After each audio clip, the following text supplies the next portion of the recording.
জন্য আমরা আগামী 12 তারিখ আমরা আপনারা কাকে ভোট দিবেন, পাল্লা মার্কা দিবেন, ধানের দিকে দিবেন। গণভোটে হ্যাঁ ভোটের পক্ষে জাতীয় প্রেস ক্লাবে সুশীল ফোরামের ক্যাম্পেইন। বিস্তারিত থাকছে বিশেষ প্রতিনিধি মোহাম্মদ মোস্তাফিজুর রহমান রোমেলের প্রতিবেদনে। মঙ্গলবার জাতীয় প্রেস ক্লাব প্রাঙ্গণে সুশীল ফোরামের উদ্যোগে গণভোটে হ্যাঁ ভোটের পক্ষে এক প্রচারণা কর্মসূচি অনুষ্ঠিত হয়েছে। কর্মসূচিতে বক্তারা গণভোটের গুরুত্ব, প্রয়োজনীয়তা এবং দেশের ভবিষ্যৎ গঠনে জনগণের প্রত্যক্ষ অংশগ্রহণের ওপর গুরুত্বারোপ করেন। অনুষ্ঠানে প্রধান অতিথি হিসেবে বক্তব্য রাখেন বাংলাদেশ জামায়াতে ইসলামীর কেন্দ্রীয় সহকারী সেক্রেটারি জেনারেল অ্যাডভোকেট এহসানুল মাহবুব জুবায়ের। তিনি বলেন, গণভোট একটি গণতান্ত্রিক রাষ্ট্রে জনগণের সার্বভৌমত্ব ক্ষমতা প্রয়োগের অন্যতম গুরুত্বপূর্ণ মাধ্যম। দেশের গুরুত্বপূর্ণ রাজনৈতিক ও রাষ্ট্রীয় সিদ্ধান্তে জনগণের মতামত সরাসরি প্রতিফলনের জন্য গণভোট অপরিহার্য। তিনি বলেন, একটি ন্যায়ভিত্তিক, জবাবদিহিমূলক ও গণতান্ত্রিক বাংলাদেশ গড়তে হলে গণভোটে হ্যাঁ ভোট দেয়া জরুরি। সুশীল ফোরামের সভাপতি মোহাম্মদ জাহিদের সভাপতিত্বে অনুষ্ঠিত এই ক্যাম্পেইনে সংগঠনের সার্বিক কার্যক্রম তুলে ধরে বক্তব্য রাখেন সেক্রেটারি ডাক্তার আল হাসান মোবারক। আর আবদ্ধ না হয়, একটা গণতান্ত্রিক সমাজ হয়। ভোট জিতলে কি হবে? এখানে দুই মেয়াদের বেশি প্রধানমন্ত্রী থাকতে পারবেন না, এবং প্রেসিডেন্ট এবং প্রধানমন্ত্রী ক্ষমতা ভারসাম্য হবে, এবং আপনার কেয়ারটেকার সরকার গঠিত হবে, 5 বছর পর কেয়ারটেকার সরকারের অধীনে নির্বাচন হবে। এরপরে আমাদের সেনাবাহিনী প্রধান, এরপরে আমার ডুডুপুর চেয়ারম্যান, পরিষদ জেনারেল, বিএসসি চেয়ারম্যান, এই পদগুলো যৌথ একটা কমিটির মাধ্যমে নিয়োগ করা হবে। তাহলে সরকারের একেবারে অনুমতি থাকবে না এই বাহিনীগুলো। এই লক্ষ্যে মূলত গণভোট।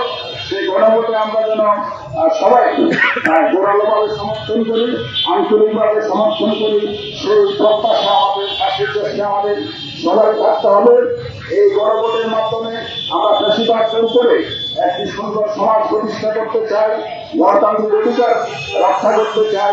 সম্মানিত ভাই বোনেরা, এই জন্য আমরা আগামী 12 তারিখ আমরা আপনারা কাকে ভোট দিবেন, পাল্লা মার্কা দিবেন, ধানের দিকে দিবেন, অন্য কি দিবেন সেটা এলাকার ব্যাপার। আমরা আছি গণভোটের পক্ষে, হায়ের পক্ষে।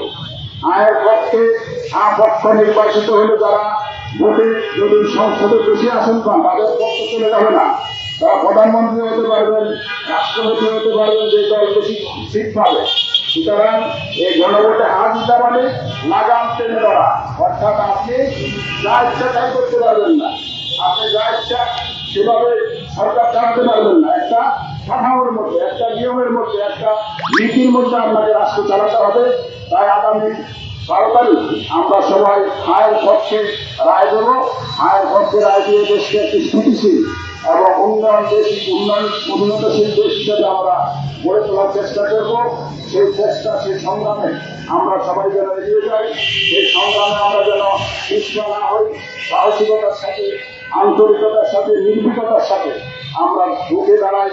যেভাবে রুখে দাঁড়াইছিল 26শে জুলাই ছাত্র জনতা, যে আমরা অনেকেই জানি, আমরাও আন্দোলন করেছি, সব রাজনৈতিক দলই আন্দোলন করেছে, কিন্তু দেওয়ালের গলায় ঘন্টা বেঁধেছে ছাত্ররা। দেওয়ালের গলায় যে ঘন্টা বাঁধা, সেটা হয় না এর আগে।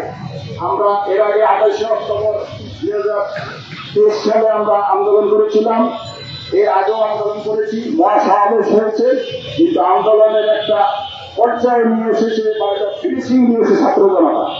এই জন্য বৈষম্যহীন ছাত্র জনতার যে আন্দোলন, সে আন্দোলনকে যদি জাগরুক রাখতে হয়, এবং যারা এই আন্দোলন করেছে তাদের জীবনকে যদি আপনি রিস্ক মুক্ত রাখতে হয়, এবং তারা আগামী দিনে বিয়ে ভরে ব্যবসা বাণিজ্য করে বাঁচতে পারে, সেই নিশ্চয়তা দিতে হয়, তাহলে আমাদেরকে হাঁ ভোটের পক্ষে রায় দিতে হবে।